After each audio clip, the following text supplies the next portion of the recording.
Boa noite a todos, que a paz de Jesus esteja conosco na noite de hoje. Quem estiver nos assistindo pela internet, recebam também as bênçãos de Deus e de Jesus em seus lares. A gente vai iniciar nossa atividade desta quinta-feira, primeiramente agradecendo a Deus nosso Pai, ao nosso Mestre Jesus, aos amigos espirituais da nossa casa, para que estejam conosco em mais esta noite, em mais esta atividade, recebendo as bênçãos do nosso Pai e do nosso Mestre, aqueles que estão em seus lares, que também sejam amparados e auxiliados em suas necessidades. Iniciando a nossa palestra desta quinta-feira, fazendo a oração de São Francisco, patrono da nossa casa. Senhor, fazei-nos um instrumento de vossa paz. Onde houver ódio, que eu leve o amor. Onde houver ofensas, que eu leve perdão. Onde houver discórdias, que eu leve a união. Onde houver dúvidas, que eu leve a fé. Onde houver erros, que eu leve a verdade. Onde houver desespero, que eu leve a esperança. Onde houver tristezas, que eu leve a alegria. Onde houver trevas, que eu leve a luz. Ó Mestre, fazei que eu procure mais consolar que ser consolado, mais compreender que ser compreendido, e mais amar que ser amado. Pois é dando que se recebe, é perdoando que se é perdoado, e é morrendo que se vive para a vida eterna. Que assim seja, graças a Deus. Hoje estamos recebendo nosso amigo Edilson Ascenso, presidente do Centro Espírita Leonor. Obrigado, Edilson, pela presença. Pessoal, boa noite a todos. Agradeço imensamente, Wilson. Agradeço a todos pelas palavras. Uma satisfação estar aqui. Ter a possibilidade, olha aí, a possibilidade de falarmos sobre a doutrina espírita, o quanto isso, de uma certa maneira, nos conforta a todos, inclusive o palestrante. É uma satisfação falar sobre a doutrina espírita, né? Aprendizado o tempo todo na nossa vida, né? E na noite de hoje, nós vamos falar sobre um tema que eu julgo muito oportuno, interessante, que é a casa mental, a nossa mente. Como é que nós estamos cuidando da nossa casa mental, né? E esse tema surgiu na medida em que a gente vai estudando as obras, né? Nós temos na doutrina espírita, assim, uma vastidão de obras, em especial, não só as obras básicas, que são muito oportunas, mas a literatura complementar. Chico Xavier. Chico escreveu mais de 400 obras, imaginem só.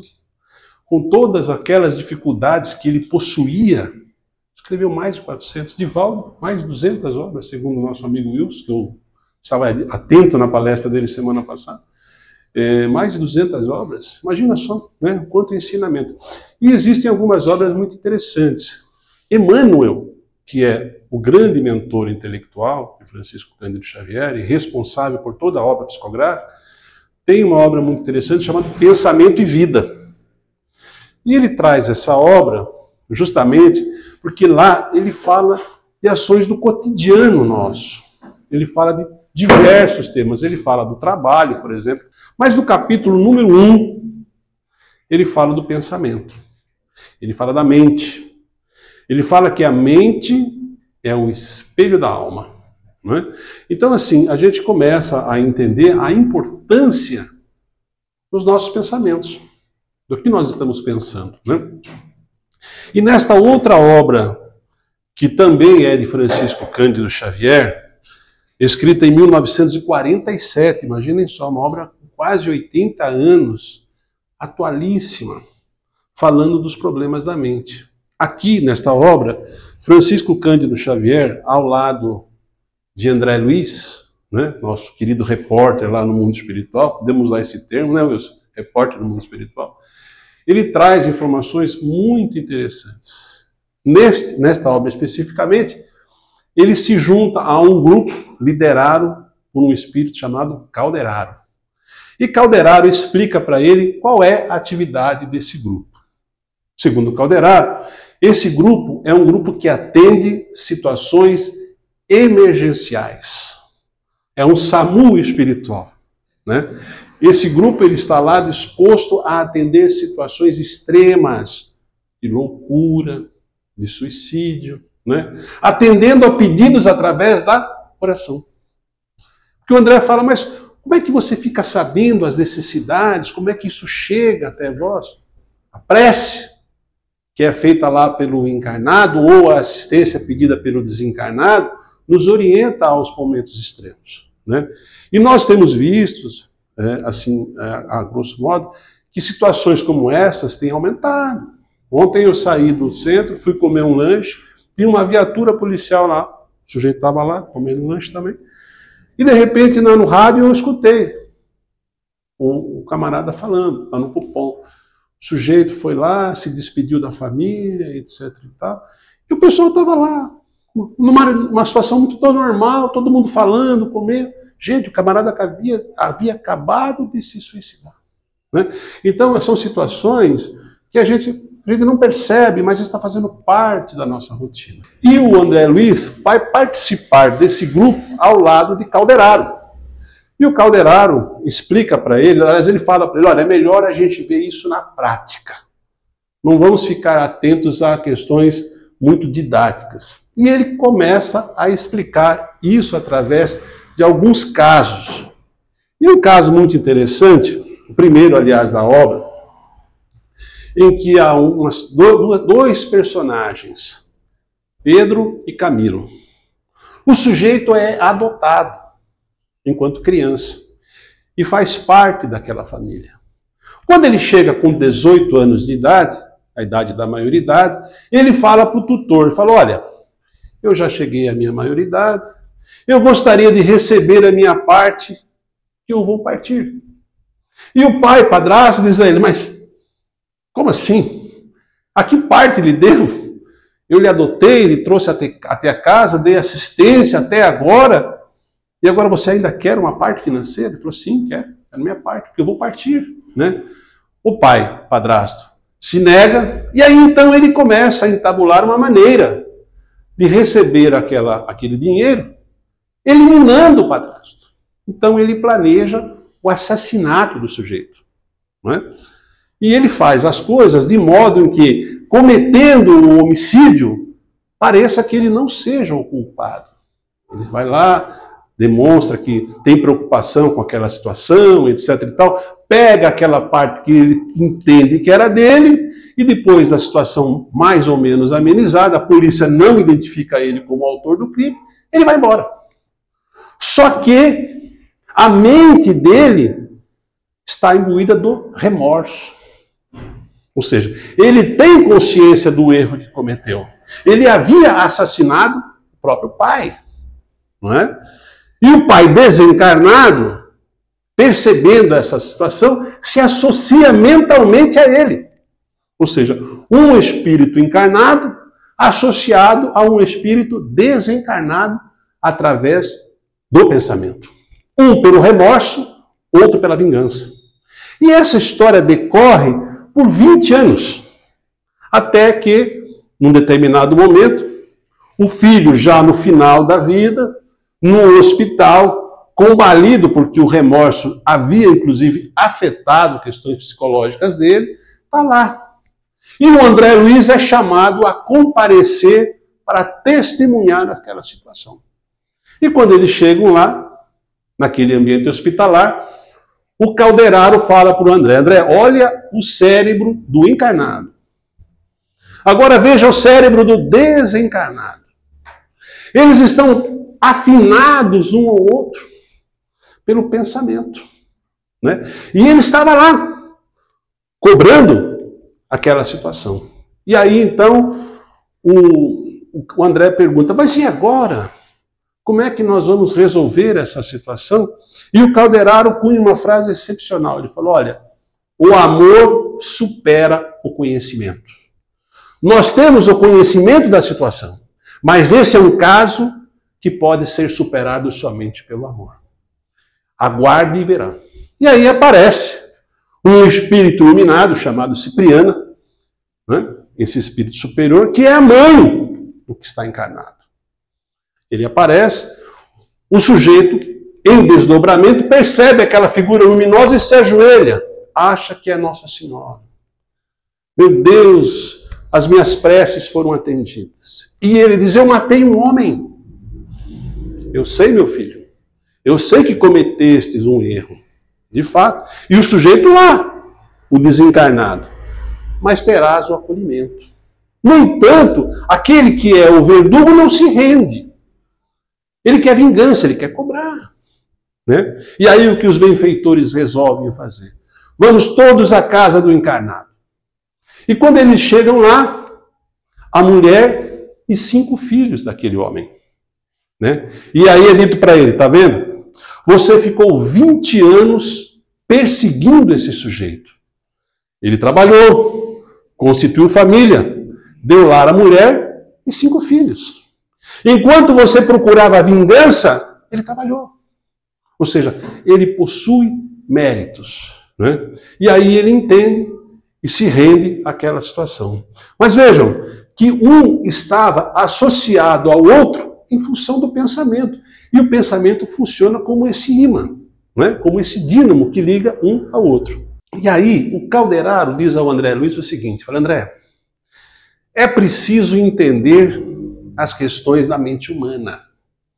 E ele explica, em poucas palavras, que o cérebro humano ele é dividido em 3 partes, segundo o Calderaro. Né? E ele diz, olha, imagine uma casa onde nós temos o porão, nós temos o ambiente térreo e um sótão superior. Lá no porão está o nosso subconsciente, o nosso passado. No térreo, o consciente, as situações do presente, do dia a dia. E no superconsciente, ou seja, o andar de cima, os pensamentos elevados. E ele explica que nesse porão, onde está o nosso subconsciente, está guardado todas as nossas reminiscências, as nossas vidas anteriores, as situações por que passamos em situações anteriores, desde o início. E nós precisamos lembrar que o nosso processo de evolução não começou agora. O nosso processo de evolução começou lá atrás. Que o princípio inteligente que anima o espírito, ele já passou por diversas etapas nesse processo evolutivo. Né? Desde o mundo mineral, passando pelo mundo vegetal, pelo mundo animal, até a questão nominal. Né? Ou seja, nós estamos evoluindo. Né? Ali estão os automatismos, ali estão os reflexos, ali estão os hábitos, ali estão as nossas vidas anteriores. E isso é muito comum, meus amigos, porque muitas vezes nós olhamos para uma pessoa e falamos, nossa, parece que eu conheço essa pessoa. Da onde que eu conheço esse cidadão? Não é? Ou então tem uma certa antipatia por uma pessoa. Da onde que eu conheço essa pessoa? Nunca me fez nada, mas parece que não vou com a cara dele. São situações que muitas vezes estão lá no porão, no nosso subconsciente. Muitas vezes traumas que estão lá, as pessoas têm medo, receio, têm medo da altura, têm medo de ficar no elevador, não é? Porque muitas vezes pode ser que esse espírito tenha situações relacionadas a essas questões do passado, que estão no nosso subconsciente, estão no porão, onde estão as nossas reminiscências. É muito comum a gente observar, e eu acredito que cada vez mais a gente vai observar isso, situações relacionadas à reencarnação, onde nós vemos espíritos, ainda pode até ser na fase de criança, onde a encarnação ainda não se completou, porque o André Luiz nos explica que a encarnação se completa aos 7 anos de idade, onde a criança tem reminiscências da vida passada. Né? Lembra de situações que coloca a família no questionamento, mas como é que ele lembra dessa situação? Existem diversos relatos nesse sentido. Ou o sujeito nasce praticamente tocando um instrumento. Da onde que ele aprendeu aquilo? Na barriga da mãe? Ou será que isso já está naquele subconsciente de vidas passadas que ele apresentou? Então tudo isso está gravado nesse HD, que está na base do cérebro, segundo André Luiz. Né? E aí ele fala, e temos a nossa vida presente. Olha que termo, presente. É o que nós estamos fazendo hoje. É o que nós estamos trabalhando hoje, com os nossos erros e com os nossos acertos. Né? É a nossa vida cotidiana. O que é que nós estamos fazendo hoje, aqui, enquanto encarnados, se não procurarmos, segundo a doutrina espírita e os ensinamentos que recebemos de Allan Kardec, evoluir? Esse é o objetivo do espírito encarnado e do desencarnado também. Não é? Mas nós estamos aqui cientes de que não nascemos no berço e não se encerra no túmulo essa jornada. Que estamos aqui em fase de aprendizado. Que as pessoas que estão ao nosso lado são elementos e instrumentos para a nossa evolução. Que as provas fazem parte desse processo. 50 anos de casado, né? Então, o que será que está lá? O processo evolutivo do sujeito, precisava estar lá. Ou seja, essas pessoas estão junto com nós, né? Nesse processo, nessa evolução. Esse é o presente, é o trabalho. Né? E eu me recordo agora, a palestra semana passada, né, Wilson? Foi muito interessante e muito oportuna. E vou fazer um parêntese aqui para explicar o porquê. E quando ele saiu lá, eu falei, olha, o tema não poderia ser mais oportuno. Porque o trabalho existe até nas trevas. Na região umbralina também tem trabalho. Mas o trabalho no bem edifica o elemento. Né? E na semana passada, ele foi lá no Leonor e falou sobre uma obra interessante também do André Luiz, O Nosso Lar, aonde o André Luiz queria trabalhar. E naquela ocasião, eu tive a oportunidade de levar uma pessoa, um convidado, né, que já há 2 anos eu frequentava a casa dele, convidando ele para assistir uma palestra. Né? Por quê? Essa pessoa, há 6 anos, encontra-se num processo depressivo. E aí, então, um dia desses, alguém me falou, olha, será que é possível ir lá, fazer uma prece, uma oração, conversar com a pessoa? Mas qual é o problema, camarada? Não, ele não sai do quarto, ele está lá, largou da mulher, aquela situação. Vamos lá. Quando eu chego na casa do camarada e olho para o sujeito e falo para ele assim, mas conheço essa pessoa. Você está lembrado de mim? Falei para ele. Falei, não. Ele foi meu padrinho de casamento. Há 30 anos atrás. Olha como eu estou velho. Falei, rapaz, vim aqui falar do Evangelho. Ficamos ali durante um tempo falando e durante 2 anos, uma semana sim, um mês não, vou lá na casa dele, vou lá, faço o Evangelho. E a gente conversando, porque ele está naquele processo em que a mente dele está focada naquela situação. O pensamento dele está focado naquele desastre que aconteceu. Falei, irmão, supera essa situação. Vamos para frente. Né? 6 anos sem trabalhar, muitas vezes sem sair de casa, aliás, sem sair de casa, sem tomar banho, sem fazer nada. Aprisionado em si próprio. Né? E aí, então, isso por conta de problemas familiares. E no domingo passado eu levei o Evangelho lá e falei, vamos fazer o Evangelho, abre o Evangelho aí. Abre o Evangelho. Ele abriu o Evangelho. Ingratidão filial. Falei, tá vendo? Essa mensagem era para você. E lá, André, o nosso querido Kardec fala que não há caridade sem perdão. Falei, irmão, perdoa. O que aconteceu já foi, bola para frente. Você precisa sair desse estado de coisa. Você precisa trabalhar. Como é que vai subsistir sem o trabalho? Vive na dependência do pai, que já está de idade, né? E que numa hora vai partir. Trabalhar com o quê, Deus? Qualquer coisa. E aí levamos ele lá, conseguimos levar ele no centro aquele dia, e a palestra foi justamente do trabalho. Porque o trabalho enobrece o homem. Né? O trabalho ocupa a mente do sujeito. Porque a mente desocupada, oficina do diabo. Não é assim? Ou seja, precisa trabalhar, fazer algo de proveito para a sociedade. Está vendo como as coisas se encaixam? E tudo aquilo foi falado especificamente para aquela pessoa. Eu falei, está vendo? Nada é por acaso. Porque se nós não ocuparmos as nossas mentes com situações positivas, nós vamos dar a oportunidade de atrair espíritos afins em situações negativas. Não é? Quando o nosso pensamento cai, a nossa vibração baixa, quem é que nós vamos atrair, se não espíritos na mesma condição vibratória? Eu já relatei aqui, Foi voluntário do Centro de Valorização da Vida, do CVV, durante 8 anos, né? Tratando com situações de suicídio.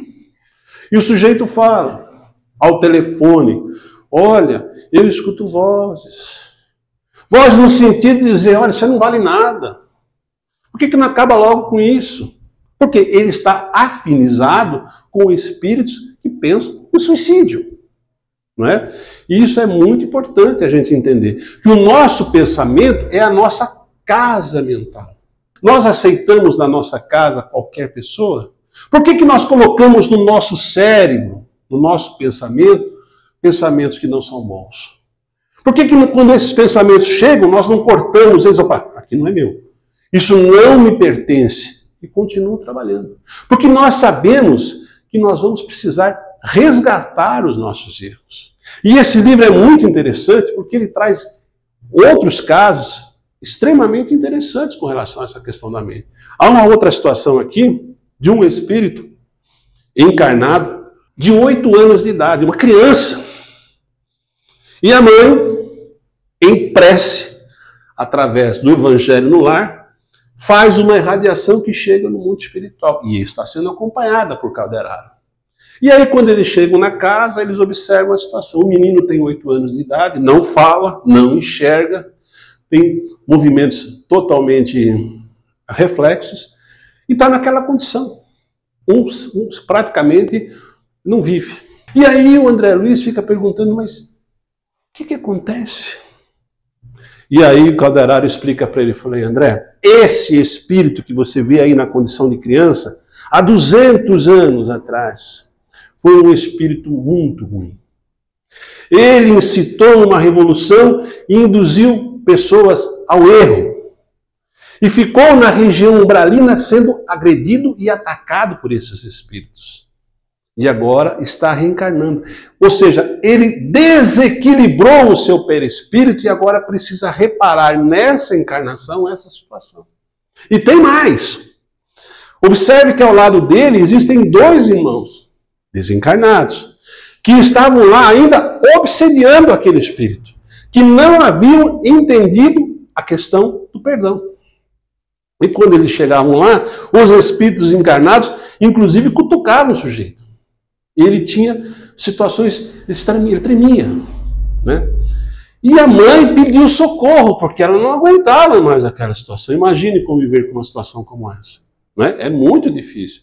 Nós tínhamos um grupo lá no Leonor chamado Amor Incondicional, que tratava com mães, crianças especiais. E os relatos que nós ouvíamos eram dos mais diversos, né? Eu ficava pensando, meu Deus, como é que essa mãe consegue? Eu recebi uma mãe lá de 20 anos, uma criança lindíssima, com condições especiais, e eu falei, eu não consigo entender como é que essa mãe suporta, como é que essa mãe se dedica a essa criança. Eu fiquei impressionado com o amor, mas tinha uma ligação entre elas. E aquela mãe tinha uma ligação. E aí então o André Luiz recebe a informação. Esse espírito é um espírito devedor. Criou situações de embaraço. Modificou o seu perispírito e esteve obrigado a reencarnar nessa condição. Mas tem aqueles 2 que ainda não perdoaram. No entanto, ele diz, olha, esses 2 serão recolhidos na data oportuna. E serão irmãos desse outro. Vai vir na mesma família para ajudar a cuidar e perdoar. Então, meus amigos, tudo tem um propósito na nossa vida. Tudo tem situações que muitas vezes nós não entendemos, mas que tem um sentido lógico. E o Espiritismo nos mostra isso. Tem um outro caso do Márcio, que é um espírito devedor também, que já havia passado por essa situação espinhosa na reencarnação e estava numa encarnação seguinte. Mas ainda tinha reflexos dos erros que ele tinha cometido no passado. E como isso se apresentava no corpo físico? Na epilepsia. Eram resquícios de erros de encarnações anteriores. Então, meus amigos, nós precisamos entender que a nossa saúde está vinculada à casa mental. A gente quer ir na academia. Eu não vou na academia. Ah, não aguento mais. Não. Mas a saúde não é só a saúde do corpo físico. É a saúde do espírito. Né? São os nossos pensamentos elevados, são os nossos trabalhos do bem, são os trabalhos na caridade, que nos elevam o pensamento e nos colocam num andar superior. Ou seja, se nós não tivermos um pensamento elevado, nós não atingimos o sótão. Nós não se conectamos com os amigos espirituais. E quando nós nos conectamos com os amigos espirituais, a ajuda se estabelece. Nós temos um trabalho lá, e às vezes as pessoas não acreditam, da oração, baseado na prece. Meus amigos, a oração tem um poder extraordinário. É a conexão nossa com os amigos superiores que muitas vezes nos ajudam, nos fortalecem para aqueles momentos de dificuldade. Ela cura tudo, ela pode tudo? Não! Nem Jesus curou. Não é? Jesus não curou a todos. Curou aqueles que estavam em condições de ser curados. Esse dia a pessoa, mas eu vou lá no passe, quer dizer que... Não. Quer dizer que você está num processo. Um processo de reequilíbrio do seu perispírito. Nós temos esse corpício físico, mas nós temos um corpo perispiritual, que quando ele está desarmonizado, os reflexos vêm para o corpo físico. Né? Daí a importância do passe, da fluidoterapia. Troca de energias, harmonias. Né? Ou seja, restabelecemos as nossas energias para as dificuldades do nosso dia a dia. O passe tem esse objetivo em nós. Né? Agora, como dissemos, a cura está dentro de cada um. Muitas vezes aquela doença, aquela dor, aquela situação difícil é um instrumento de elevação daquele espírito. A doença talvez seja necessária, ou resgate, ou questões kármicas, como esse espírito que precisava passar por aquela situação difícil nesta encarnação. O corpo estava aprisionando um espírito que estava em dificuldade. E nós temos visto muito isso hoje. Muitas crianças especiais, né? Resgates kármicos. Porque se nós não acreditássemos nisso, nós teríamos que tentar entender Deus sob uma outra ótica. Aonde estaria a justiça divina se todos pudessem ou devessem reencarnar na mesma condição? Por que uns reencarnam nessa condição de dificuldade e outros reencarnam numa situação de opulência? No livro Mecanismos da Mediunidade, há uma passagem muito interessante em que o André Luiz, junto com outros irmãos espirituais, eles estão passando e visitam uma casa de prostituição. E eles encontram um camarada lá e ele está sendo obsediado a escrever um texto a prejudicar uma pessoa alcoolizada. E aí então o benfeitor fala, mas esse cara não vai parar de beber, não? Como é que vai ser esse negócio aí? Diversas encarnações nessa condição. Na encarnação seguinte, o benfeitor fala, olha, provavelmente ele vai vir com a idiotia. Ele vai vir sem a possibilidade de pensar. Por quê? Porque aquilo é um fator que está prejudicando ele. E aí, quando nós olhamos um espírito que aparece numa condição difícil, é porque ele está suprimido para não cair e errar novamente. Como se estivesse num processo de abstinência. Ou seja, a espiritualidade praticamente coloca uma couraça naquele espírito para que ele fique aprisionado. Quando nós olhamos os espíritos, os encarnados hoje, os autistas, questões desse tipo, nós observamos que são espíritos altamente evoluídos. Nós temos um caso lá, a menina aprendeu, é autista, fala inglês completamente, entende, lê o livro. Da onde que aprendeu isso? Né? Mas tem deficiências. Então, gente, tudo tem um propósito, tem um sentido nessa situação. E a importância do pensamento elevado, de nós colocarmos na nossa casa mental boas influências, para podermos conectar com os bons espíritos. Porque quando nós deixamos a nossa vibração cair, quais são os espíritos que vão se aproximar de nós, se não na mesma condição vibratória? Esse companheiro meu, que eu estava fazendo o relato, os espíritos que estavam lá junto dele, espíritos da mesma condição vibratória, depressivos. estavam lá sorvendo da energia dele. Né? E nós precisamos sair dessa situação, precisamos trabalhar, precisamos criar situações de merecimento. Né? Trabalho na caridade afasta os maus pensamentos. É por isso que a doutrina fala que fora da caridade não há salvação. Porque quando eu estou vinculado ao trabalho do bem, meu pensamento está elevado. Eu estou trabalhando no sótão, não no porão. Eu não estou preocupado com os meus problemas, e sim com os problemas dos demais. Lá no Centro de Valorização da Vida, nós costumávamos dizer, explicávamos para os atendentes, que o sujeito chegava lá, tinha um cabidinho atrás da porta, um cabidinho fictício, onde ele deixava os problemas dele e assumia a condição do outro. E que fazia o contrário na saída. Porque ele não poderia absorver aqueles problemas que não eram deles. Ele poderia ajudar na medida do possível, mas não resolver o problema do outro. Né? E a caridade se constitui não somente da esmola ou da questão física, mas às vezes um bom dia, um muito obrigado, posso te ajudar. Situações em que o sujeito se coloca à disposição do outro, cria animosidade no espírito. A espiritualidade nos ajuda, e muito, mas nós temos que fazer a nossa parte.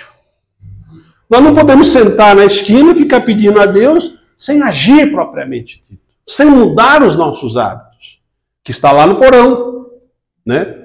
Está no porão, os nossos hábitos estão lá. Nós precisamos transformar os nossos pensamentos, fazer coisas diferentes para obter resultados diferentes, agindo no bem e na caridade. É esse o ensinamento que as obras, em especial essa do mundo maior, nos traz, quando ele fala dos problemas da mente. E aí, quando o sujeito está trabalhando no bem, no trabalho elevado, né, o pensamento estará sempre elevado. O que a gente coloca na nossa mente? Nós não conseguimos ficar sem pensar um segundo, o tempo todo. Né? Eu, particularmente, eu não consigo ficar sem pensar. Os pensamentos estão lá, circulando na nossa mente. Mas nós precisamos fazer um filtro e permitir que só os pensamentos positivos habitem esse ambiente, que é a nossa casa mental. Porque se nós dermos a permissão para que os pensamentos não bons habitem esse ambiente, nós vamos agir da mesma forma. Pensou, agiu. Pensou, atraiu espíritos na mesma condição vibratória. Né? Então é importante a gente fazer essa asepsia mental, que não é fácil, porque nós somos bombardeados o tempo todo, hoje principalmente com a internet, você passa lá, tem diversas informações, e quanto mais se clica naquela, mais o algoritmo vai empurrando aquelas informações que você tem acesso. Não é assim que funciona, Wilson? O algoritmo lê o que você está fazendo e vai distribuindo aquilo que você está provocando. Né? E a gente observa isso nas pessoas também. Observa a mudança de comportamento, de hábitos, nos pensamentos da pessoa. Como ela está agindo. Então, gente, qual é a função nossa aqui enquanto encarnados? Aprendizado. Aprendizado. Com humildade. E é por isso que Jesus falava, bem-aventurados os pobres de espírito, os humildes. Porque os orgulhosos já sabem tudo. Não estão dispostos a aprender. Mas os humildes estão sempre aptos a aprender, a ouvir, a tentar entender. Gente, eu sento lá, assisto palestra o tempo todo. Né? E sempre tem algo positivo naquilo que é falado. Sempre tem algo que é para você. Não é para o outro que ficou lá em casa. É para você, como foi feito esse dia. Falei, tá vendo? Era para você. Escutou aí? Vai trabalhar.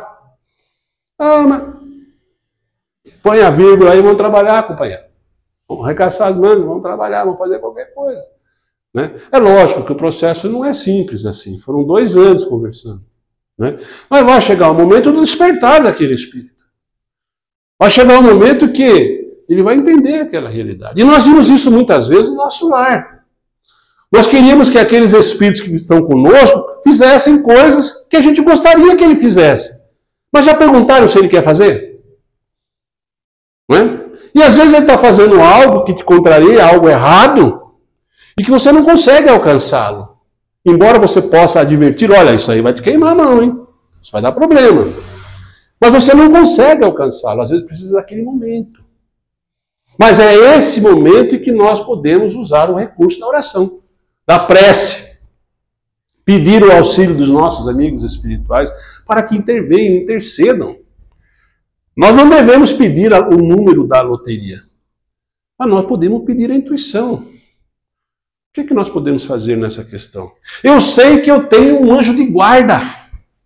Está lá no livro dos Espíritos. E que anjo de guarda, eu cobro ele. Ele é um espírito superior a mim. Então, muitas vezes, eu interrogo ele. O que eu devo fazer?